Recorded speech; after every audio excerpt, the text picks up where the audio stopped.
Hi అండి, welcome to my channel. ముందుగా ఎవరైనా ఫస్ట్ టైం ఈ ఛానల్ చూస్తూ ఇంకా ఛానల్ని సబ్స్క్రైబ్ చేసుకోకుండా చూస్తున్నట్లయితే ప్లీజ్ ఛానల్ని సబ్స్క్రైబ్ చేసుకొని వీడియోకి ఒక లైక్ ఇచ్చి పక్కనే ఉన్న హై పాయింట్స్ ఇచ్చి సపోర్ట్ చేయండి. ఇంకా ఇవాళ వీడియోలోకి వస్తే కర్ణాటక స్పెషల్ దొన్నె బిర్యానీ.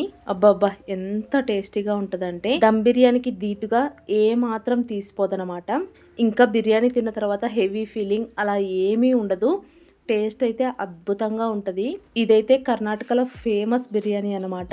అలాగే ఇక్కడ ఏ హోటల్లోకి వెళ్ళినా కూడా ఈ బిర్యానీ అయితే ఖచ్చితంగా దొరుకుతుంది. టేస్ట్ అయితే చాలా చాలా బాగుంటుందండి. ఇంకా కర్ణాటకలో ఈ బిర్యానీనే కాదండి, కర్ణాటక వాళ్ళు ఎక్కువగా రైస్ రెసిపీలు చాలా బాగా చేస్తారనమాట. నార్మల్గా పిల్లోళ్ళు కొత్తిమీర, పుదీనా ఇలాంటివి అస్సలు తినడానికి ఇష్టపడరు కదా. వీళ్ళ ఫుడ్లో అయితే అవి మొత్తం మిక్సీ పట్టేస్తారండి. అలా వేయడం వల్ల ఇంకా పిల్లోళ్ళకు కూడా తెలియకుండానే తినేస్తారు. ఇంకా టేస్ట్ కూడా చాలా చాలా బాగుంటుంది అనమాట. ముందు వీడియోస్లో మీతో అవి కూడా షేర్ చేసుకుంటానండి. సో ఎవరైనా ఫస్ట్ టైం చూస్తున్న వాళ్ళు ఉంటే ఛానల్ని సబ్స్క్రైబ్ చేసి పెట్టుకోండి. ఇంకా లేట్ చేయకుండా ఈ దొన్నె బిర్యానీ ఎలా ప్రిపేర్ చేసుకోవాలో చూపిస్తాను పదండి.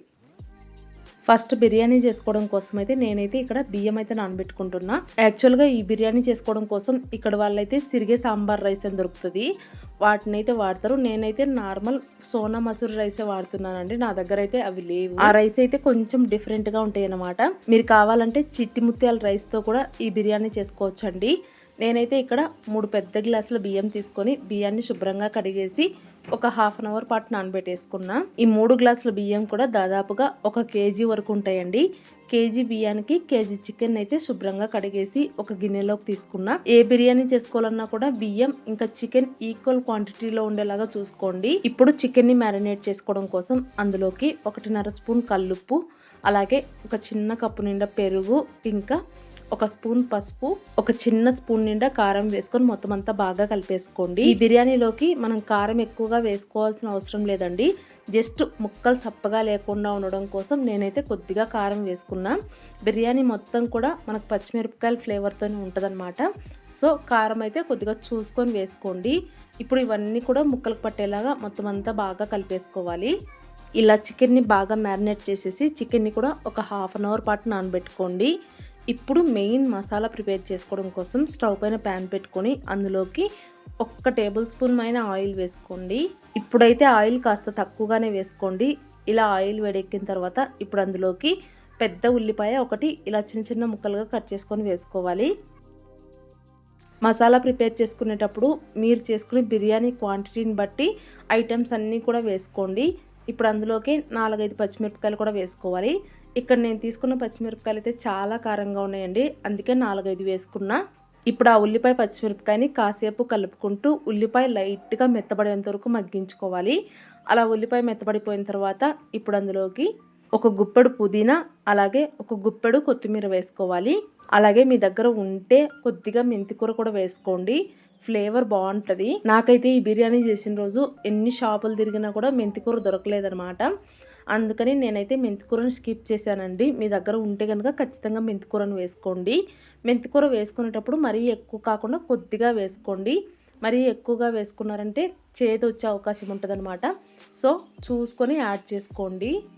ఇప్పుడు అన్నింటినీ కలుపుకుంటూ ఉన్నారంటే పుదీనా, కొత్తిమీర మొత్తం కూడా కాసేపటికల్లా ఇలా మొత్తం బాగా మగ్గిపోతుంది.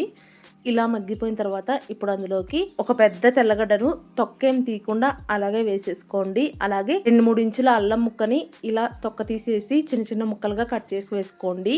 ఇలా వేసుకున్న తర్వాత ఎమ్మటే స్టవ్ ఆఫ్ చేసేసి ఆ వేడి మీద కాసేపు కలుపుకుంటూ ఫ్రై చేసుకోండి. ఇప్పుడు వీటన్నింటినీ పూర్తిగా చల్లారనివ్వాలి. అవి పూర్తిగా చల్లారిపోయిన తర్వాత మిక్సీ జార్లోకి వేసుకొని అవసరమైతే కొద్దిగా నీళ్ళు యాడ్ చేసుకుంటూ ఇలా మెత్తటి పేస్ట్ లాగా మిక్సీ పట్టేసుకోండి. ఈ బిర్యానీకి మెయిన్ మసాలా వచ్చేసి ఇదేనండి. దీంతోనే బిర్యానీ టేస్ట్ మొత్తం వస్తుంది అనమాట. ఇప్పుడు బిర్యానీ చేసుకోవడానికి వీలుగా ఉండేలాగా ఒక పెద్ద గిన్నె పెట్టుకొని అందులోకి 4-5 టేబుల్ స్పూన్ల ఆయిల్ వేసుకోండి. ఆయిల్ వేడెక్కిన తర్వాత హోల్ గరం మసాలా మొత్తం వేసుకోండి. అంటే చెక్క, లవంగాలు, బిర్యానీ ఆకు, బండ పువ్వు, ఇంకా మీ దగ్గర ఉంటే కనుక కొద్దిగా షాజీరా కూడా వేసుకోండి. ఆ బిర్యానీ దినుసుల్ని లైట్గా నూనెలో ఫ్రై చేసుకున్న తర్వాత ఒక పెద్ద ఉల్లిపాయని ఇలా స్లైసెస్ లాగా కట్ చేసుకొని వేసుకోండి. అలాగే 2-3 పచ్చిమిరపకాయలని కూడా ఇలా చీలికలుగా చేసుకొని వేసుకొని ఉల్లిపాయ బాగా కలర్ చేంజ్ అయ్యేంత వరకు ఫ్రై చేసుకోవాలి. చూస్తున్నారు కదా, కాసేపటికల్లా ఉల్లిపాయ అయితే ఇలా కలర్ చేంజ్ అయిపోతుంది. ఇలా కలుపుకుంటూ ఇంకా కాసేపు ఫ్రై చేసుకోండి. ఇలా ఉల్లిపాయ అంతా కూడా చక్కగా ఫ్రై అయిపోయిన తర్వాత ఒక పెద్ద టమాటోని ఇలా చిన్న చిన్న ముక్కలుగా కట్ చేసుకొని వేసుకోండి. ఒకవేళ మీకు టమాటా వద్దనుకుంటే కనుక టమాటా స్కిప్ చేసేసి ఆఖరిలో రైస్ ఉడికే టైంలో ఒక పెద్ద నిమ్మకాయ నుంచి రసం తీసుకొని ఆ రసం కూడా వేసుకోవచ్చండి. మీకు ఎలా కావాలంటే అలా చేసుకోండి. టేస్ట్ మాత్రం రెండు ఒకటేలాగుంటాయి. ఇలా టమాటా వేసుకున్న తర్వాత టమాటా కూడా మొత్తం అంతా సాఫ్ట్గా అయ్యేంత వరకు ఫ్రై చేసుకొని ఇప్పుడు అందులోకి మనం ముందుగా మ్యారినేట్ చేసి పెట్టుకున్న చికెన్ అయితే వేసేసుకోవాలి. ఇలా చికెన్ వేసుకున్న తర్వాత ఫస్ట్ ఒకసారి గరిటెతో మొత్తం అంతా పైకి కిందికి బాగా కలిపేసుకోండి. సో దట్ ఆ చికెన్ మొత్తం ఆయిల్లో కలిసిపోతుంది అనమాట. అలా ఆయిల్లో మొత్తం అంతా కలిసిపోయి చికెన్ కూడా ఉడకడం స్టార్ట్ అవుతుంది. అలా ఒక 5 నిమిషాల పాటు చికెన్ని ఆయిల్లో మగ్గనిచ్చి ఆ తర్వాత మనం ముందుగా మిక్సీ పట్టి పెట్టుకున్న పేస్ట్ ఉంది కదా, దాన్ని కూడా వేసేసుకోవాలి. ఇలా పేస్ట్ వేసుకున్న తర్వాత మళ్ళీ ఒకసారి గరిటెతో మొత్తం అంతా బాగా కలిపేసుకోండి. సో దట్ ఆ పేస్ట్ మొత్తం ముక్కలన్నింటికి చక్కగా పట్టి పేస్ట్ కూడా ఆయిల్లో ఉడుకుతుంది. అలా ఆయిల్లో ఎంత బాగా ఉడికితే మనకు బిర్యానీ టేస్ట్ అనేది అంత బాగుంటుందండి. ఇలాగే కలుపుకుంటూ చికెన్ మొత్తం ఒక 60-70% ఉడికేంత వరకు ఇలా ఆయిల్లోనే మగ్గించుకుంటూ ఉడికించుకోవాలి. మనం ఇలా ఉడికించుకున్న కొద్దీ చికెన్లో నుంచి నీళ్ళు వస్తాయి కదా, ఆ నీళ్ళతోనే చికెన్ ఉడికిపోతుంది అనమాట. ఇంకా ఎక్స్ట్రాగా నీళ్ళు ఏం వేయాల్సిన అవసరం లేదు. చూస్తున్నారు కదా, చికెన్ ఉడికే కొద్దీ చికెన్లో నుంచి నీళ్ళు ఊరుతున్నాయి. ఇలా వచ్చే నీళ్ళతోనే చికెన్ ఉడికిపోతుందండి. అయితే మీరు మధ్య మధ్యలో కలుపుకుంటూ చికెన్ని అడుగంటనివ్వకుండా చూసుకోండి. ఇలా చికెన్ ఒక 60-70% ఉడికిపోయిన తర్వాత ఆ టైంలోనే ఒకసారి గ్రేవీలో ఉప్పు చెక్ చేసుకోండి. ఒకవేళ సరిపోకపోతే ఇంకొద్దిగా ఉప్పు వేసుకొని కలిపేసుకోండి. ఇలా గ్రేవీలోనే ఉప్పు చెక్ చేసుకొని వేసుకున్నారంటే మనకు ముక్కలు చప్పగా లేకుండా ఉంటాయండి. ఇలా చికెన్ మొత్తం బాగా ఉడికిపోయిన తర్వాత ఇప్పుడు ముందుగా నానబెట్టుకున్న బియ్యంలో నీళ్లు మొత్తం వంచేసి ఓన్లీ బియ్యం మాత్రమే ఈ చికెన్లో వేసేసుకొని కలిపేసుకోండి. ఇలా బియ్యం వేసుకున్న తర్వాత మొత్తం ఒకసారి బాగా కలిపేసి మధ్య మధ్యలో కలుపుకుంటూ ఒక్క 2 నిమిషాల పాటు ఆ బియ్యాన్ని కూడా వేడెక్కనివ్వండి. ఇలా చేసుకున్నారంటే బిర్యానీ టేస్ట్ అయితే సూపర్గా ఉంటుందన్నమాట. ఇలా ఒక్క 2 నిమిషాల పాటు మగ్గించుకున్న తర్వాత ఇప్పుడు అందులోకి ఎసరు వేసేసుకోవాలి. నేనైతే టోటల్గా 3 గ్లాసుల బియ్యం తీసుకున్నాను కాబట్టి 3 గ్లాసులకి యాక్చువల్గా 6 గ్లాసుల ఎసరు అయితే కరెక్ట్గా సరిపోతుంది. కానీ నాకు ఇక్కడ చికెన్లో నుంచి ఆల్రెడీ నీళ్ళు ఊరి కొద్దిగా ఎసరు ఉందన్నమాట. సో నేనైతే 5 గ్లాసుల నీళ్ళు అయితే వేసుకున్నానండి. అది కూడా వేడి నీళ్ళు వేసుకున్నా. ఇలా వేడి నీళ్ళు వేసుకోవటం వల్ల బిర్యానీ తొందరగా అయిపోతుంది. ఇంకా అన్నం కూడా కాస్త పొడి పొడిలాడేలాగా వస్తుంది అనమాట. ఇలా నీళ్ళు వేసుకున్న తర్వాత మొత్తం ఒకసారి కలిపేసుకొని ఫైనల్గా ఎసట్లో ఒకసారి ఉప్పు చెక్ చేసుకోండి. అలా ఉప్పు చెక్ చేసుకున్న తర్వాత సరిపోకపోతే ఇంకొద్దిగా ఉప్పు వేసుకొని కలిపేసుకోండి. ఇప్పుడు మంటని హై ఫ్లేమ్లో ఉంచుకొని రైస్ ఇంకా చికెన్ రెండు కూడా బాగా ఉడకనివ్వాలి. ఇంకా మీరు చికెన్ని ఉడికించుకునేటప్పుడు ఒక స్పూన్ బిర్యానీ మసాలా వేసుకొని కలిపేసుకోండి. నేనైతే అప్పుడు మర్చిపోయినా, అందుకని ఇప్పుడైతే బిర్యానీ మసాలా ఒక స్పూన్ వేసేసుకున్నానండి. ఇలా వేసుకున్న తర్వాత మొత్తం ఒకసారి కలిపేసుకొని మూత పెట్టేసుకున్నా. ఇలాగే మంటని హై ఫ్లేమ్లో ఉంచుకున్నారంటే రైస్ ఇంకా చికెన్ కూడా మొత్తం ఇలా ఉడకడం స్టార్ట్ అవుతాయి. చూస్తున్నారు కదా, ఇలా ఉడకడం స్టార్ట్ అయినప్పటి నుంచి కూడా మధ్య మధ్యలో ఒక్కొక్కసారి కలుపుకుంటూ ఉండండి. ఇలా హై ఫ్లేమ్లో ఒక 5 నిమిషాల పాటు ఉడకంగానే అందులో ఎసరు మొత్తం తగ్గిపోతుందండి. చూస్తున్నారు కదా మీరే.